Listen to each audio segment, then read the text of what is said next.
Tu vas acheter un bien immobilier, mais tu ne sais pas par où commencer. Est-ce que tu dois d'abord acheter ta propre maison pour y vivre ou te lancer directement dans l'investissement locatif? Tu sais, beaucoup de personnes se posent exactement la même question. Et pourtant, la réponse est plus simple qu'on ne le pense. Chers Africains de la diaspora et d'ailleurs, retiens bien ceci. Il n'y a pas de bon ou de mauvais choix. Pourquoi?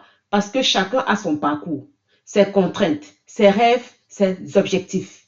Mais il y a une vérité que beaucoup ignorent, laquelle?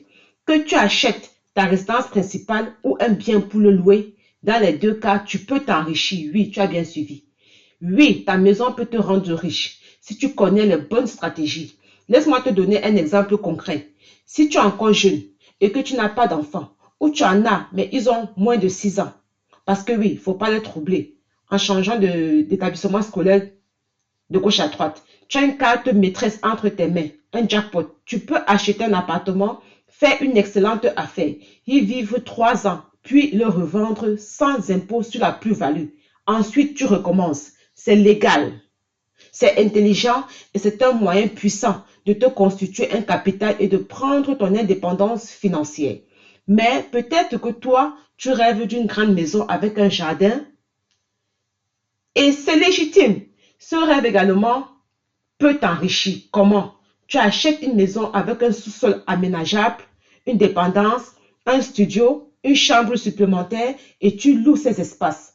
Les loyers couvrent une partie ou même la totalité de tes mensualités. Résultat, ton salaire reste disponible pour acheter encore d'autres biens ou investir dans d'autres produits financiers.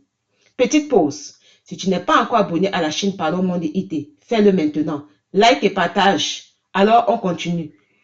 Il existe aussi des méthodes comme la vente à terme qui permet d'acheter autrement, d'investir différemment tout en créant de la valeur.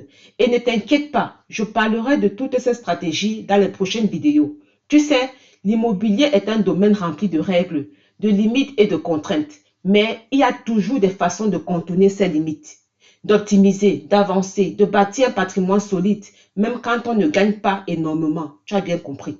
Même avec un petit salaire, tu peux. Quant à l'investissement locatif, c'est un levier puissant. Oui, c'est connu. Oui, ça enrichit. Mais attention, ça demande de la connaissance, une stratégie claire et une vision dès le départ. Alors, toi qui m'écoutes, la vraie question, ce n'est pas de savoir dans quoi est-ce que je dois investir en premier, mais c'est qu'est-ce qui est bon pour toi. Choisis. Et dans ce qui est bon pour toi, réfléchis bien aux stratégies pour créer de la richesse, car c'est possible. Like et abonne-toi à Parlons Monde IT.